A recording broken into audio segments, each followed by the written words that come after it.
Hey boys, welcome back to some more NRL Supercoach. It's going to be the round 15 review, and we had a good week. It was another high scoring week for sure. I think just overall, I think a lot of people were up around this 1200 mark. You had some guys going over 13, 1400, and then obviously the guys that were under about under 1200, 1100 had not a great week, but 1273. Our round, as you can see, the rank for the round is only like 12,840, which shows just I don't know. Like I think people must just be going up and down. Like some weeks they're going big 1300, and then the next week they're on like 1100, because our rank we went up 60 spots up into 169. So up in this, like, it seems like up in the top bracket it's very much similar. Like everyone, I feel like everyone sort of has very similar teams, and it's just a couple of captaincy options or pod players that are making a little bit of a difference. And overall our team performed excellently. We had a couple of annoyances, I will say. We left a few points on the pine, but overall, everything went pretty well. But let's go into how the points played out. So we're starting out with Harry Grant, 78. Pretty happy with that. Again, he didn't play the full 80, but I mean, every time, he just looks so damn dangerous. I get why people sold him a couple of weeks ago. They were able to get a fair bit of cash and upgrade other players. Very handy, but it's an extra trade you got to make. The trades for a lot of people are probably running pretty scarce as it is, and Grant, if a lot of people jump off, he's he's more of a pod. I mean, how many people do own him still? I'm sure it's a lot. 31%. So yeah, definitely a lot of people have jumped off Harry Grant. That's without doubt. But yeah, I'm holding. I'm obviously holding through Origin now. I'm sure he's going to have a couple of low scores in amongst it, but bounce back with a 78. Cameron McInnes. So as you can see, 48 points, and I felt pretty clever about this one. I didn't actually play him in my reserves because I'm absolutely stacked to the brim. And it's the one I mean, it's a blessing and a curse. It's obviously good to be stacked with your team, but deep down I hate it. I hate it because just the agony of who do I play? Because at the end, people that talk about playing people on matchups, honestly, that's a fool's game. That's a fool's game because it's a luck of the draw, dude. It's an absolute luck of the draw. I mean, if we look at Tago, the Panthers scored 40 odd points against the Warriors. Tago scores 38 points. So the matchups mean nothing. They obviously are a good example to what can happen, but it's a luck of the draw. It's a luck of the draw, especially in the center wing. But I digress. I felt pretty good about not playing McInnes. He's going to be a good round 17 number, but I'm definitely going to look at trading him on pretty quickly after that. Damien Cook is the clear second, or even maybe the best hooker option. So Cook is going to be the guy I'm going to want to bring in if I can afford it, but we'll see. The front row, Papali'i, once again, 73, killing it. Tamalolo, 57. Honestly, he played big minutes. He played really big minutes, actually. He didn't play the whole 80, but he played. Did he play the whole 80? No, he can't have. He was out there for the first 60 odd, I think. Then had a bit of a spell. Yeah, he played 68 minutes. He played 73 the week before against the Dragons. So yeah, the minutes are getting back up there, and yeah, just didn't quite have the not too many attacking stats in that. And then our backup front rows, good God. So the funny thing is that the front row forwards, I mean, I've been talking about it, and everybody else has been talking about it, that the front row forwards are a wasteland. But look at the points. Look at the points. 73, 57, Pengai 67, Max King 68. What the hell is going on with Max King? Like a 70 odd last week. Almost 70 again this week. What has happened? The minutes have just skyrocketed. Yeah, he went like, I mean, just, he was on the decline. Like, he was getting like 50 every week. He was a beautiful cash cow. And then, for whatever reason, I don't know if he got injured or whatever, but 28, 35, and that was where you got a couple of 40s, and everyone was like, okay, after the bye, he's a definite sell after round 13.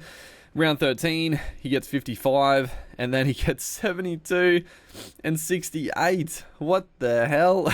So my front row is stacked, and as you can see as well, I did not trade at Pengai Jr., and I only made the one trade.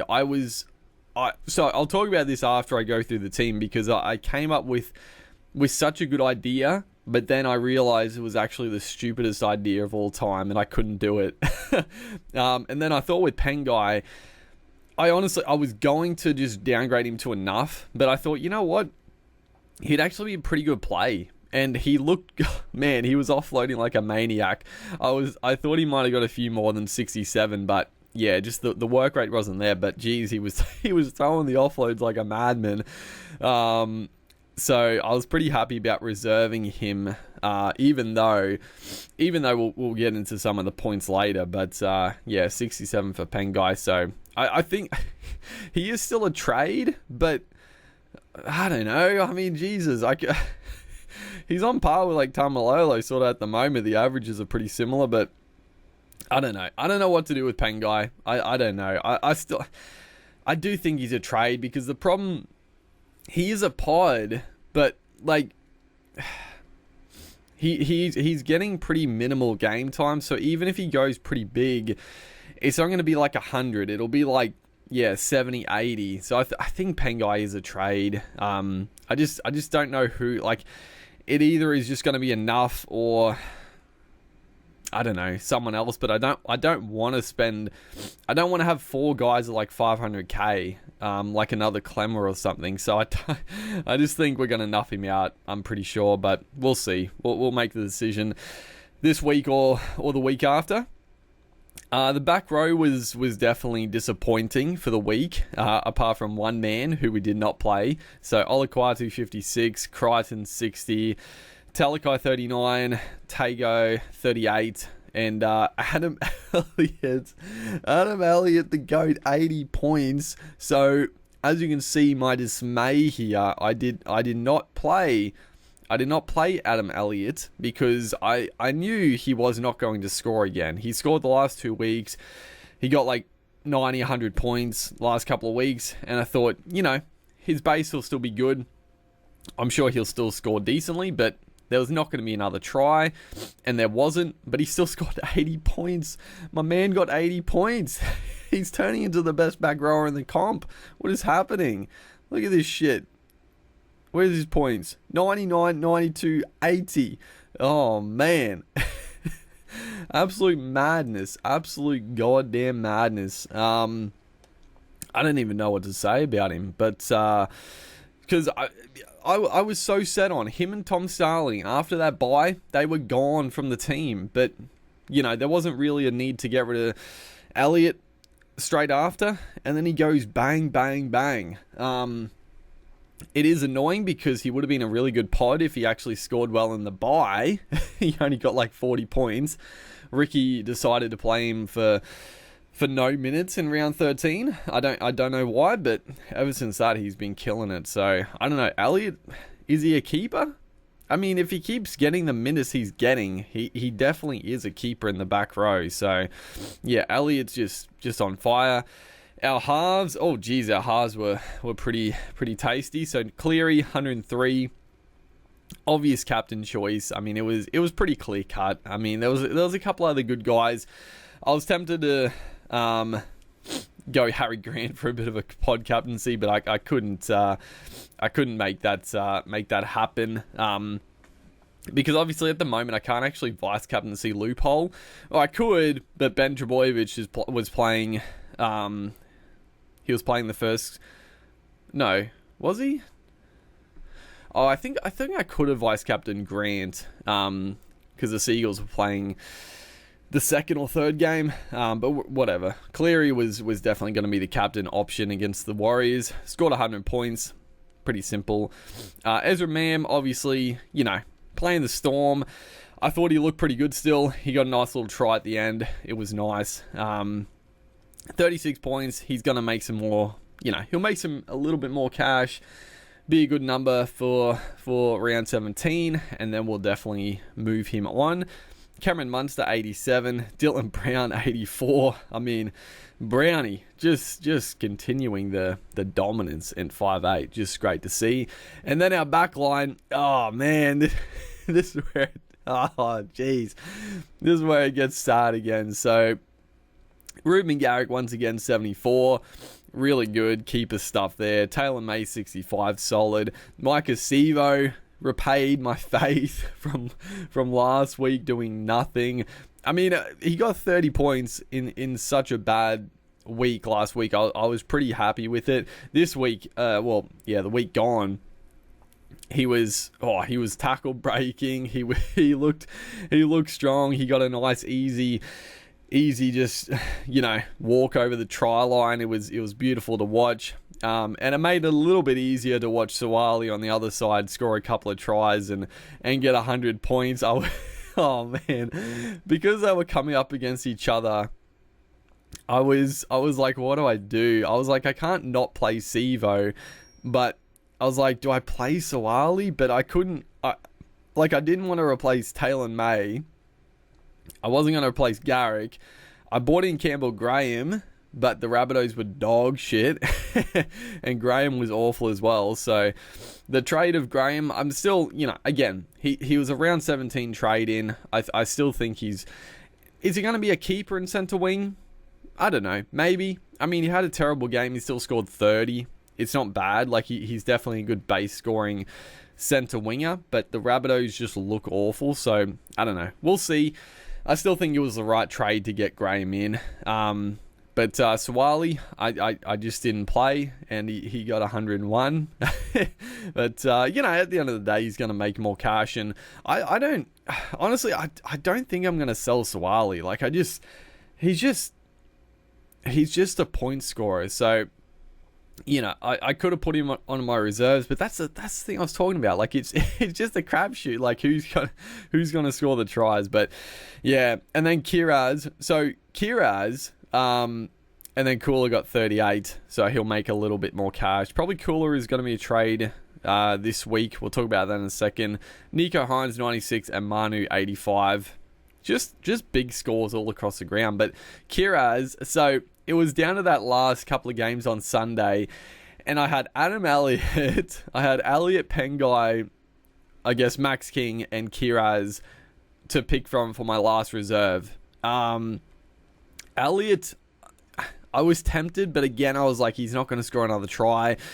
He'll score like 50, 60 maybe. But no, he comes out, scores 80.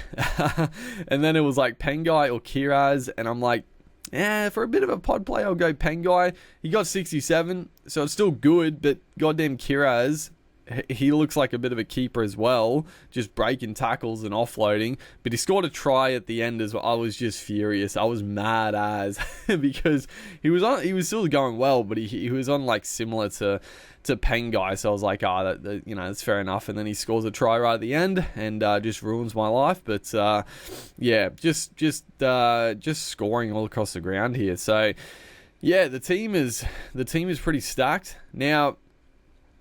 Like I said, I only used the one trade, so I've got 14 left, which is nice. I'm saving a few.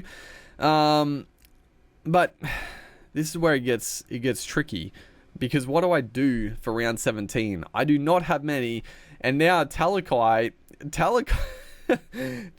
has inexplicably been named on the bench for game 2. So that pretty much rules Talakai out, unless, I don't know. Like, I'm not going to trade Talakai because you just don't, like, who knows? Like, does he actually, does Fittler keep him for game 3? Like, you just don't know what he's going to do. Like, who knows? So I'm not going to trade Talakai until we know for game 3. And even then, I don't know. Do I keep Talakai? Do I trade? We'll toss it up. But other than that, I think honestly Tago might be a trade. I'm starting to lean towards getting rid of Tago for potentially Mitch Barnett. Because I mean Tago has he does have the ceiling, but he's not like a winger. He's not going like hundreds most times. Like his high score 105 and then a 94, but the rest of them are just they're good. Like 56, 58, 58, 69, a lot of 50s, a lot of 60s, a couple of 70s, a couple of lower scores, but it's very similar to like an edge back rower that can score tries, and I feel like for a round 17 number, it's not bad. And I feel like if he was in the center wing, you'd probably keep him. But my center wing is so stacked already. Like, for the future, I'm like, am I really going to try to bring Tago back to the center wing and trade out one of these guys? Because, I mean, I'd probably, like I didn't this week, but in hindsight, I'd probably play Suwali over Tago most times.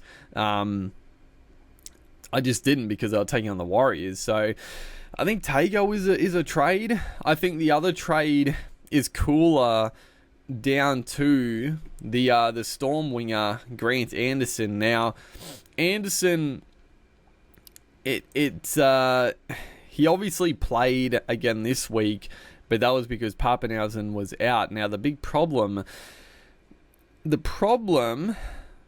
where the hell is he? So he scored 32. Didn't really do too much, but he looks like a likely sort to make some good cash. But the problem is that when Papenhuyzen comes back, does Ieremia drop off or does Anderson? Now probably Anderson, because Ieremia has been there, before. He's definitely had more experience than Anderson. I'm not a huge fan of Ieremia, but he's solid enough. So that would probably screw it over, but I don't mind it still because it does give enough in the center wing, which I think by this stage, like having enough in your center wing is probably pretty okay, and it makes some good cash. So I think Cooler's got to go. And Anderson is probably the guy I'm going to get. We'll see. And then in the back row, like I said, I think it's probably time to get rid of Tago for I think Barnett is probably the good option because okay. Okay, so Ryan Madison is the other guy. I completely forgot, but Madison has been dropped from the Origin squad, so he now comes as like the best. He comes as the best back row option for round 17. Now, I feel like I can probably wait a week on Madison. He's not going... Well, I don't know. He's probably going to stay about level. He might drop a little cash. He might make a little cash. But he's not going to do too much in the next game. Whereas, if we go down to... where is he? I mean, even Frizzell, like, I was looking at Frizzell. He obviously copped that head knock in the last game, so that rules him out of any Origin contention there may have been. So Frizzell might not be a bad pickup, but I do think, Colin Matangi, I'm just, I don't know. He's been pretty mediocre, I feel like, for the last month or so. He came out of the blocks really fast, but I don't know. He just hasn't been getting the attack like he was. Ola Kawazu and those guys are just sort of looking a lot better than him in the back row. Go down here. So I did try to Nat Butcher. That was pretty lucky because I was definitely considering getting rid of Angus Crichton instead of Butcher, but I'm pretty glad I got rid of Butcher. Unfortunately for him, he copped that head knock early in the game, which ruled him out. But yeah, Barnett scored 71. He's back from that lengthy suspension. He's playing big minutes in the back row, which is a very good position for him. And yeah, like he's scoring pretty well when he plays 80 minutes. 78 against the Dogs, only 54 against the Bronx, bit of a weird one. 54 minutes 41, 56 61, 66 minutes 71. So I'm not in love with the trade because he is a bit all over the shop. But I feel like, he's a good player. Like, I know that's the other worry, is that he is leaving the Knights, but I feel like the Knights need him to play big minutes. Like, they look so much better when he's out on the field to oppose him not being out on the field. So, yeah, I like that pickup. Honestly, even Jaden Sewer, I don't hate either. Sewer is actually quite good. He's just got that offloading ability. Usually plays big minutes. Obviously, he's been a little bit hampered with a couple of injuries of late. But yeah, he was back the week before. He got 62, 57 minutes. He played the full 80 here and he got only 40 points, which is a little bit surprising. I thought he looked a bit better than that. But yeah, I don't know. Like, I guess they had like all the attack in that first half, so he didn't really see too much defensive work, or he wasn't getting too much of attacking footy. So, but yeah, I don't hate the Sewer pickup, honestly. Against the Sharks, I don't know what the hell happened. 29 points. Did he get sin binned or something? Maybe. 78 against the Rabbits. 48, 50. I don't know. Sewer, he's sort of similar to Barnett, but I love Sewer. I honestly feel like he should have been picked for Origin, even though he's just back from injury. I would have liked to see him, but I'm leaning towards Barnett. And then, any other players, like there's not too much. Like, I don't know, dude. I'm going to have so little numbers for round 17. It's a little bit worrisome. Like, I'll probably try to get in like Mulatalo, maybe, but I don't know. Like, I've got so many backline players. Who do I trade for him? Like, I keep saying this, so obviously I'm not going to trade Graham now. Garrick and May, keepers. Sivo, obviously I'm not trading. Sawali, I guess I could trade Sawali, but I don't want to. Cooler is definitely getting traded for, like, I'm thinking Anderson to free up cash, but I mean, maybe we do it another way, but I think that's the better option. And then we could trade Kiraz for Mulatalo if we had enough cash. This might be, well, okay. I'm trying to work it out. So I definitely want Ryan Madison, who costs a good chunk of coin, and I want probably what's his name? Barnett. So that means I've got to trade Tago and Talakai. I might, yeah, well, that's the thing. I can wait for after Origin to trade Talakai to Madison if Talakai doesn't get dropped for game 3. That could be the way I do it. And then Tago to Barnett, which means probably Pengai does have to get traded down to enough to free up more cash. Cooley gets traded to enough, and then Kiraz we can trade up to Mulatalo. I haven't done the calculations if I'm going to have enough cash, but that's my thinking. Because if we look at how much is Mulatalo, thankfully he scored only 43, so hopefully he can go down a bit of price.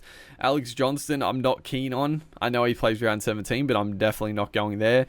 The way he's going to lose a bunch of cash. Maybe for the run home, he could be a good pickup, but it'd be a handy round 17. But he's not going to lose enough cash for round 17. Obviously Mulatalo. Everyone jumped on Brian Toto. I still honestly, gonna death ride Toto. I don't think I'm not gonna go on Toto at all. Like I know he got another 100. You know, he got not a couple of lucky tries, but some, you know, definitely some end of game rubbish there for Toto. I'm not that keen. Like, a lot of people were jumping on, and yeah, he got 100, so it makes it look like everyone was geniuses. But I don't know. I mean, the Panthers just attack to their left so much more, and I don't know. I'm just not that keen on Toto this year. It could definitely come back to bite me, but we'll see. Zach Lomax annoyingly was up against Campbell Graham and just bodied him, which should have been, you know, he was copping a... should have known, dude. He was copping an absolute blasting all week. He was getting called to be dropped, and of course he was going to come out and just dominate Campbell Graham, who I don't think Campbell Graham's as good as people talk him up to be either, but I thought he would, you know, I still think he's a decent Supercoach option, but I've honestly never been that big a fan of his, in all honesty. He's decent one-on-one defending, but I honestly don't think he offers that much in attack. I do prefer Lomax. I should have gone him. And then anyone else? There's not too much else. I mean, Nick Meaney is going to go back to the wing when Pappenhausen is back and probably lose the goal kicking duties. Sione Katoa, I'd probably rather Mulatalo than Katoa, so I wouldn't go there. And yeah, other than that, I mean, David Nofaluma. David Nofaluma is a bit of a pod. I mean, you know, he's obviously been a bit, you know, a couple of injuries. He's been a bit out of favour. How many games has he even played? He's played a fair few games. He only played the 63 minutes there. Yeah, he's been up and down. He's had a couple of big scores, but yeah, he hasn't been the consistent Nofaluma of years gone by. So I don't think I could do it, even though. And the Tigers are just so crap. The Tigers are so bad. I couldn't go there, but Nofaluma. I don't hate the Nofaluma sneaky pickup, but yeah, there's not too much else. I think that's my short-term plan.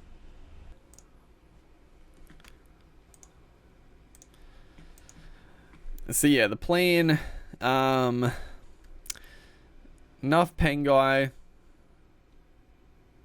Tago to Barnett, Talakai to Madison. Depending if Talakai gets dropped for game 3, then we might, I don't know, maybe trade Crichton for Madison. I don't know. I think Madison is a must-have for round 17. So whichever option is best there. Cooler gets nuffed / downgraded to Grant Anderson, and hoping that he keeps that spot for round 17. And then probably Kiraz up to Mulatalo. That's not bad. I mean, we'll see if I haven't done, I haven't worked it out, but if we have enough cash for all that, we'll see. I guess I completely forgot Ryan Pappenhausen in this scenario. I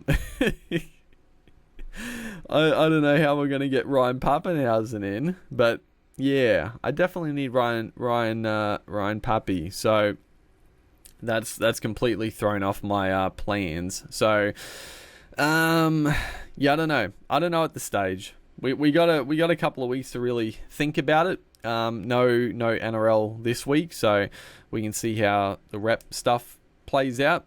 Could be injuries, could be suspensions, who knows? And that could throw everything into whack. So we'll give it a shake this week and see how we feel. I don't know. We might make some trades just to see how it looks on paper, but yeah, I'm not sure yet. I'm not sure, but we'll work it out. Hopefully, you guys are enjoying the Supercoach action, and I'll see you guys in the next one.